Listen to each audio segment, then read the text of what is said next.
আজকের প্রশ্ন, সঙ্গম যুগে তোমরা ব্রাহ্মণদের ফরিস্তা হওয়ার জন্য কোন গুপ্ত পরিশ্রম করে থাকো? উত্তর, তোমাদের অর্থাৎ ব্রাহ্মণদের পবিত্র হওয়ায় গুপ্ত পরিশ্রম করতে হয়। তোমরা ব্রহ্মার সন্তানেরা সঙ্গম যুগে হলে ভাই বোন। ভাই বোনের মধ্যে নোংরা দৃষ্টি থাকতে পারে না। স্ত্রী পুরুষ একসাথে থাকলেও নিজেদের বিকে মনে করে থাকো, ব্রহ্মকুমারী মনে করে থাকো।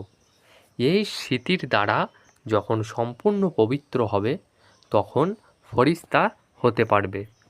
তো আজকে ধারণার জন্যে মুখ্য সার: নাম্বার 1, বিচার সাগর মন্থন করে ব্রহ্মা তথা বিষ্ণু কিভাবে হয়, এই টপিকের উপরে শোনাতে হবে। বুদ্ধিকে জ্ঞান মন্থনে বিজি রাখতে হবে। নাম্বার 2, রাজপদ প্রাপ্ত করার জন্য জ্ঞান আর যোগের সাথে সাথে নিজ সম করে তোলার সার্ভিসও করতে হবে। নিজের দৃষ্টি খুব শুদ্ধ রাখতে হবে। ওম শান্তি।